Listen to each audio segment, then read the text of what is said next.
నమస్తే అండి. నేనైతే మీకు ఇప్పుడు జాక్ A2B మిషన్ అయితే పరిచయం చేయబోతున్నాను అనమాట. నేనైతే ఇది ఏఆర్ స్వింగ్ మిషన్లో 6 months బ్యాకే కొన్నానమాట. హైదరాబాద్ కూకట్పల్లిలో దీన్ని అయితే తీసుకున్నాను. ఇదేంటంటే జాక్ F5 తర్వాత వచ్చేసి A2Cకి మధ్యలో ఇది జాక్ A2B అనమాట. నేను ఇది ఎందుకు కొన్నాను అంటే జాక్ A2B మిషన్ నేను జాక్ F5 నా ఫ్రెండ్స్ మరియు రిలేటివ్స్ ఇద్దరు తీసుకున్నారనమాట. జాక్ F5 అయితే నేను చూసేసి దాని తర్వాత కూడా ఇంకా మోడల్స్ ఉన్నాయంట కదా, నెక్స్ట్ ఏంటి అని అడిగితే అక్కడ వాళ్ళు A2C లేదు మా దగ్గర అని చెప్పారు. సరేలే అయితే మరి ఏమున్నాయంటే A2B అయితే చూపించారనమాట. ఏం లేదండి, జాక్ F5కేమో ఆటోమేటిక్ కట్టర్ ఉండదనమాట. అంటే ఏంటంటే థ్రెడ్ కటింగ్ మనం సిజర్తోనే చేసుకోవాలి. దీనికి ఏంటంటే కింద మనం ఏదైతే రన్ చేయడానికి యూజ్ చేస్తామో మిషన్ ఏదైతే తొక్కేది ఉంటుందో దాన్ని రివర్స్లో ప్రెస్ చేస్తే కట్ అవుతుంది అనమాట. ఆ తర్వాత వచ్చేసేసి నెక్స్ట్ ఆప్షన్ వచ్చేసి అదేమో 100s అలా ఉంటుందన్నమాట స్పీడు. ఇది 5000 దాకా దీని స్పీడ్ అయితే ఉంటుందన్నమాట. జాక్ A2B 5000 దాకా దీని స్పీడ్ అయితే ఉంటుంది. తర్వాత అన్నీ కూడా సేమ్ ఉంటాయండి. తర్వాత దీనికి ఏంటంటే ఆటోమేటిక్ కట్టర్ ఒకటి, సూది పైకి ఉండాలా కిందకు ఉండాలా అనే ఆప్షన్ కూడా ఉంటుందన్నమాట. మనం కుట్టేటప్పుడు సూది కిందకుండి ఆగిపోవాలి అంటే ఆ ఆప్షన్ సెలెక్ట్ చేసుకోవాలి. తర్వాత వచ్చేసేసి పైకుండి ఆగిపోవాలన్నా కూడా ఆ ఆప్షన్ అయితే మనం సెలెక్ట్ చేసుకోవచ్చు అనమాట. ఆ తర్వాత వచ్చేసేసి దీనికి రీఫ్రెష్ టైప్ కూడా ఏదో ఉందండి. ఇదైతే ఏంటంటే Jack A2B, Jack F5, Jack A2B, Jack A2C ఇవన్నీ కూడా ఏంటంటే డిస్నాయిస్ అంటే తక్కువ సౌండ్ అయితే వస్తున్నాయి. చాలా స్మూత్గా అయితే మిషన్ అయితే రన్ అవుతుందన్నమాట. ఇవి ప్రొఫెషనల్ అంటే బయట వర్క్ చేసే వాళ్ళకైతే చాలా బాగా యూజ్ అవుతాయి. తర్వాత దీనికి క్రింద కూడా లైట్ ఒకటి ఎప్పుడు కూడా లైట్ ఉంటుంది. మిషన్ మనం రన్ చేసుకునేటప్పుడు అవసరమైతే లైట్ ఆన్ ఆఫ్ అయితే ఉంటుందన్నమాట. మనం ఎలా అయినా చేసుకోవచ్చు. నేను ఇంతకుముందు ఏంటంటే ఉషా స్టిచ్ క్వీన్ అయితే వాడాను, అంతకుముందు సింగర్ కూడా వాడాను అనమాట. మామూలుగా అవి టేబుల్ టాప్వి. ఉషా స్టిచ్ క్వీన్ ఏంటంటే మాన్యువల్ అండ్ ఎలక్ట్రానిక్ రెండు విధాలుగా మనం యూజ్ చేసుకోవచ్చు. వాటికైతే ఇంకా ఎక్కువ స్టిచెస్ ఉంటాయి అనమాట. పీకో వర్క్, జిగ్జాగు అన్నీ ఉంటాయి అనమాట. 21 స్టిచెస్ దాకా ఉంటాయి. అవి వాడుకున్నాను అనమాట. ఎందుకంటే నేను ఇంట్లోనే కాబట్టి కుట్టుకునేది. నాకు అంత జాక్ అంటే చాలా పెద్దగా అనిపిస్తుంది కదా, అది ఎందుకులే అని చెప్పేసి అనుకున్నాను. కానీ మా ఫ్రెండ్స్ వాళ్ళు తీసుకున్నప్పుడు చూసి నాకు కూడా బాగుంది అనిపించింది. కుట్టినా కూడా మనకి సౌండ్ తక్కువ ఉండటం వల్ల ఏంటంటే ఆ స్ట్రెస్ అనేది లేకుండా ఉందన్నమాట.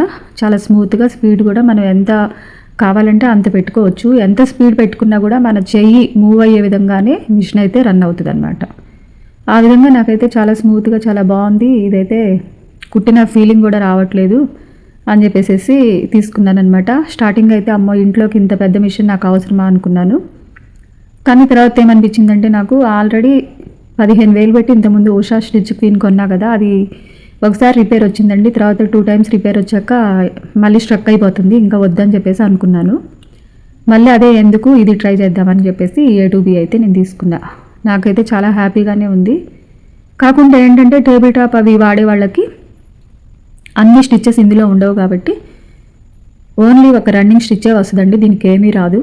దగ్గర దూరం తర్వాత వచ్చేసి రఫ్ స్టిచ్ అంటే మామూలుగా ఒక్క స్టిచ్ మాత్రమే దీనికి వస్తుందన్నమాట. ఇక అది సరే మనకైతే స్మూత్గా ఉంది కదా, కుట్టే ఒక్క బ్లౌజ్ అయినా లేదా ఒక్క డ్రెస్ అయినా ఈజీగా కుట్టుకోవచ్చు.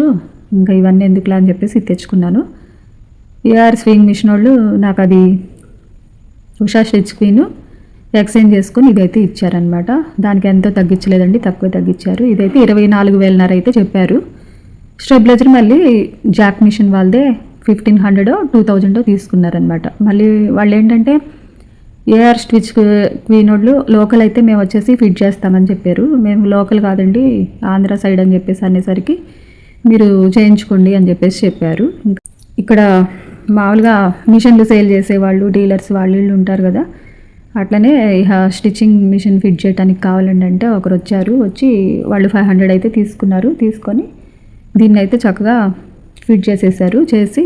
చెప్పేసి వెళ్ళిపోయారనమాట. ఇదైతే జాక్ కంపెనీ తరఫున అయితే మనకి ఎవరు కూడా డెమో ఇవ్వటానికి రారు.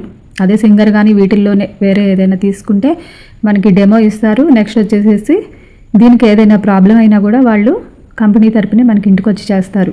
జాక్ మిషన్ అయితే మనం ఈ మిషన్ని మోసుకొని వెళ్ళి వాళ్ళకి చూపించుకొని ప్రాబ్లం ఏంటో అడిగి చేయించుకొని రావాలన్నమాట. లేదా లోకల్గా ఎవరైనా ఈ టైలరింగ్స్ వాళ్ళు ఉంటారు కదా, వాళ్ళనైనా అడిగి చేయించుకోవచ్చు, రిపేర్ చేసేవాళ్ళు వాళ్ళు. అది మన ఇష్టం అనమాట.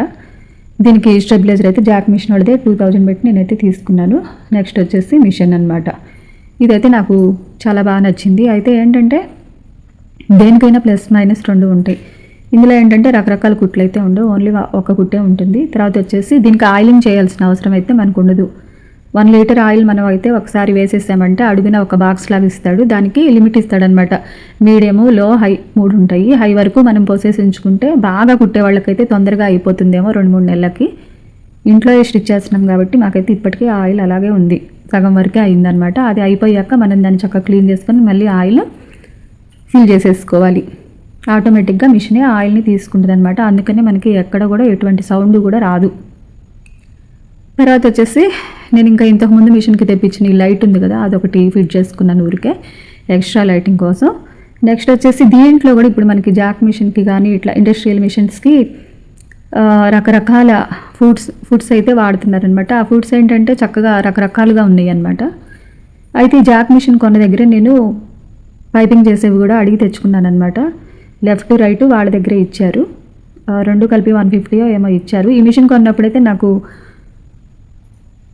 వాళ్ళే ఫ్రీగా సిజర్ ఇచ్చారు, తర్వాత స్కేల్స్ ఇచ్చారు, ఆ తర్వాత వచ్చేసి మొత్తం ప్యాకింగ్ అని చెప్పేసి లెఫ్ట్ రైట్ పైపింగ్ చేసేవి కూడా ఇచ్చారు. అయితే నాకేమైందంటే ఒక పైపింగ్ చేసేది లెఫ్టే వచ్చింది, రైట్ రాలేదు.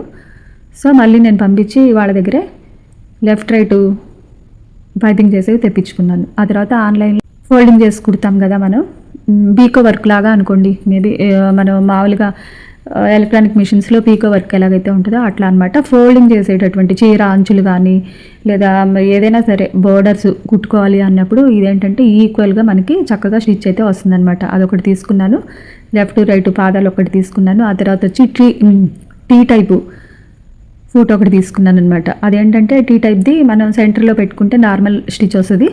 లెఫ్ట్ రైట్ మనకి పైపింగ్ చేసుకోవటానికి దాన్ని జస్ట్ స్క్రూ ఒకటి ఇప్పుకొని అడ్జస్ట్ చేసుకోవచ్చు అనమాట. అయితే నాకేమనిపించిందంటే ఈ పాదాలన్నీ మార్చేటప్పుడు ఈ స్క్రూని ఇప్పటం తీయటం ఇదంతా ఎందుకు అని చెప్పేసి స్ప్రింగ్ టైప్ అయితే ఒకటి ఉంది కదా మనకి, ఫుట్ చేంజర్ అని, అదైతే తెప్పించుకున్నాను అనమాట. తెప్పించుకుంటే అదైతే చాలా ఈజీగా పెడుతున్నారు, కానీ నాకెందుకో ఫుట్ తీసేసి డైరెక్ట్గా స్క్రూ పెట్టి అది ఎంత తిప్పినా కూడా ఫిట్ అవ్వలేదండి. గట్టిగా పట్టుకొని తర్వాత స్క్రూ డ్రైవర్తో తిప్పితే కానీ అది ఫిట్ అయింది. దాంతో ఏంటంటే ప్రెస్ చేసి మనం ఏ ఫుట్ కావాలంటే అది మార్చుకోవచ్చు అనమాట. ఏ పాదం కావాలంటే అది మనం మార్చేసుకోవచ్చు ఈజీగా. ఇట్లా స్క్రూ తిప్పి తీసేసి మొత్తం పెట్టుకోకుండా అట్లా చేసుకోవచ్చు. లేదంటే కనుక టీ టైప్ దానికైతే స్క్రూ ఒక్కటి ఎటు కావాలంటే అటు అడ్జస్ట్ చేసుకోవచ్చు అనమాట. అట్లా అనమాట. అయితే నాకు ఈ స్ప్రింగ్ టైప్ ఈ 2 ప్యాకింగ్లో అయితే నేను ఫ్లిప్కార్ట్లోను అమెజాన్లో రేట్ ఎందులో తక్కువ ఉంటే అందులో చూసుకొని తెప్పించుకున్నాను. అదైతే నాకు పెట్టడం అయితే కొంచెం కష్టమే అనిపించింది. ప్లస్ మైనస్ చెప్పాలి కాబట్టి చెప్తున్నాను. నాకైతే అది అంత బాగా ఈజీగా అయితే ఫిక్స్ అవ్వలేదన్నమాట. ఎలాగో కష్టపడి పెట్టేశాను. ఇప్పుడైతే మిషన్కి అదే ఉంది చూడండి. తర్వాత వచ్చేసి ఇంకొకటి చాలా ఈజీగా ఫుట్ చేంజర్ అనేసి క్విక్ ఫుట్ చేంజర్ అని చెప్పేసి ఒకటి వచ్చింది, అది కూడా తెప్పించుకున్నాను అనమాట. ఇప్పుడు అది ఫిట్ చేసి చూపిస్తాను, మీరైతే చూడండి. ఇదైతే ఏంటంటే చాలా ఈజీగా ఫిట్ చేసేటప్పుడు ఇదిగోండి ఇలా పెట్టేసుకోవాలి. ఈ విధంగా అయితే దీనికి ఏ ఫుట్ కావాలన్నా అది మనం ఈజీగా చేంజ్ చేసుకోవచ్చు అనమాట. ఇది కూడా నా మిషన్కి ఎందుకో సెట్ అవ్వలేదు అనిపించింది. ఇప్పుడైతే ప్రజెంట్ నేను ప్రాక్టీస్ అయితే దీని మీద చేసి చూపిస్తాను మీకు. కొంచెం పైకి ఉంటే ఫుట్ అనేది మనకి పెట్టంగానే ఆ పాదం అనేది చక్కగా ఫిట్ అయింది. ఇదేమవుతుందంటే నేను పెట్టేటప్పుడు ఆ పాదం అనేది ఇరుక్కున్నట్టుగా అనిపిస్తుంది, ఎటు నుండి చూసినా కానీ అడ్జస్ట్ కావట్లేదు. ఇది మరి నా లోపమా అసలు ఏంటా అనేది నాకు అర్థం అవ్వలేదు. మొత్తానికి ఎట్టకేలకైతే నేను ఈ పాదాలన్నీ ఫిట్ చేసి మీకైతే చూపిస్తున్నా. ఇట్లా చూసారు కదా, ఇట్లా బార్డర్ కుట్టేది ఎంత సన్నగా చక్కగా వస్తుందోనండి. సేమ్ ఉషా దాంట్లో ఏంటంటే ఇలాగే పీకో వర్క్ అవి చేస్తామన్నమాట ఫాల్స్ వేసేటప్పుడు. అలాగే ఇది కూడా చక్కగా మనం ఫోల్డ్ చేయకోకుండా అదే ఫోల్డింగ్ అయిపోతూ చక్కగా వెళ్తూ ఉందన్నమాట. ఇదైతే నాకు బాగా నచ్చింది. ఇక వీటిలో ఏంటంటే కొంచెం వెడల్పు బోర్డర్ వేసుకోవడానికి ఇంకా సన్నగా వేసుకోవడానికి అట్లా ఉన్నాయి. నేనైతే ఇది ఒక్కటి తెప్పించుకున్నాను, ఇదైతే బాగుందన్నమాట.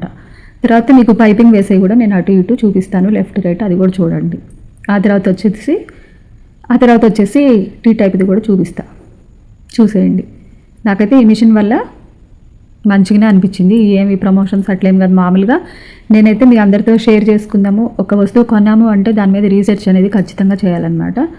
ఇది ఇంట్లోకి ఇంత ఎక్కువ పెట్టేందుకు అనుకోవచ్చు, మనం ఒక్కటి కుట్టినా కూడా మనశ్శాంతిగా కుట్టుకుంటే బాగుంటుంది అనిపించింది. కాకపోతే దేనికైనా ప్లస్లు మైనస్లు అయితే ఉంటాయి. అవి టేబుల్ టాప్ ఏంటంటే ఎక్కడైనా పెట్టి కుట్టుకోవచ్చు, ఎట్లయినా చేసుకోవచ్చు. కానీ ఉషా స్టిచ్ పిన్ ఏంటంటే చక్కగా టేబుల్లో సెట్ అయ్యి వస్తుంది కాబట్టి అది ఈజీగా ఉంటుంది. కానీ ఒకసారి రిపేర్ వచ్చాక నాకైతే అది సెట్ అవ్వలేదు. మరి ఇది ఎన్ని సంవత్సరాలు పనిచేస్తుందో తెలియదు, కానీ ఇప్పుడైతే 6 months బట్టి నాకైతే ఏ ప్రాబ్లం లేదు. థ్రెడ్ ఎక్కించడం అవన్నీ చూసుకుంటే సరిపోద్ది. మనం థ్రెడ్ కూడా పద్దాకా ఎక్కించాల్సిన అవసరం అయితే ఉండదండి. ఒక థ్రెడ్ రన్ అవుతున్నప్పుడు ఇంకో థ్రెడ్ని దానికి కలిపేసేసి ముడేసుకొని లాగేస్తే చివరి దాకా వచ్చింది. ఒక సూది కింద నిడిల్ దగ్గర మాత్రమే మనం ఎక్కించుకోవచ్చు అనమాట.